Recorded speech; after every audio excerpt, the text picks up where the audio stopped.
Most people believe that if they just work harder, life will eventually feel more stable, that one day things will slow down, that clarity will arrive naturally, that control will come with time. But for most people, it never does.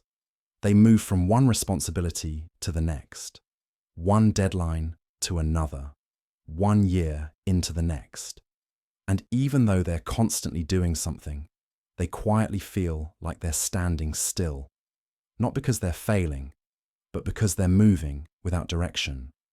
You can be incredibly busy and still be lost. You can be responsible, reliable, disciplined, and still feel like your life doesn't truly belong to you.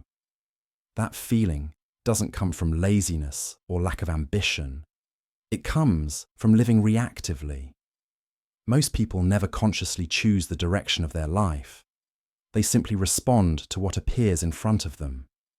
Education leads to work. Work leads to income.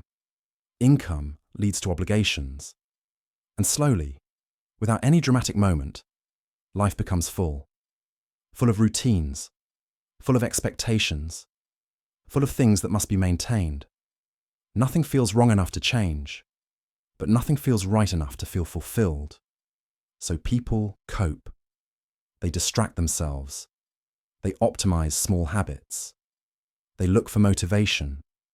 But motivation doesn't create control. Direction does. Without direction, effort becomes draining.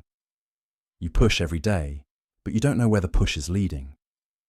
And when effort has no clear destination, it eventually turns into fatigue. This is why so many people feel mentally tired, even when they're physically capable. Their energy is scattered. Their attention is divided.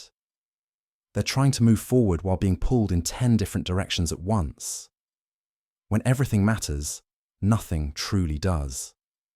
Direction simplifies life, not by adding rules, but by removing noise. When you know what you're building toward, most distractions lose their power. Not every opportunity feels urgent.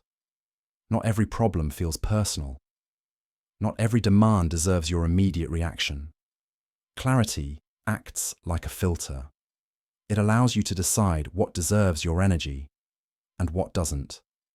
Most people never develop that filter.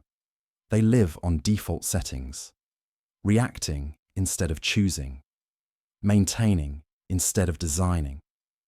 And over time, that creates a quiet resentment, not toward others, but toward themselves.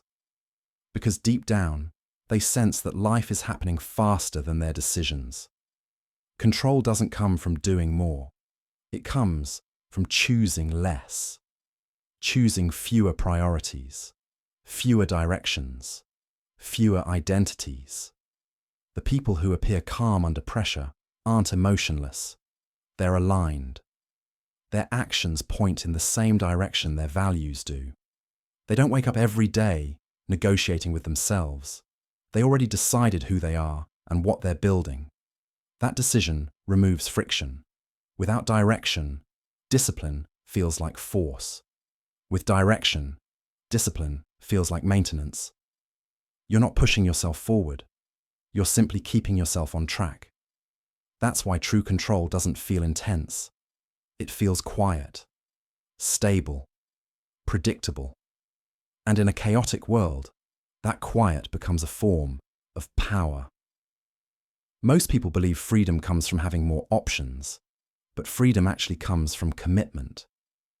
When you commit to a direction, your mind stops endlessly scanning for alternatives.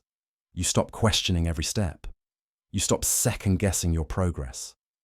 Momentum begins to form, not because you're moving faster, but because you're no longer stopping. You don't need a perfect plan to regain control of your life. You don't need certainty. You only need one honest decision. What is worth your time for the next few years? Not the next week, not tomorrow, years. Because progress is rarely created through intensity. It's created through consistency, guided by intention. When direction comes first, effort finally has meaning. And when effort has meaning, life stops feeling chaotic. It starts feeling deliberate. You may still work hard. You may still face pressure. You may still feel uncertainty. But beneath all of it, there's a sense of movement, not just activity. A sense that your life is no longer reacting to the world, but slowly being shaped by your choices. And that's where real control begins.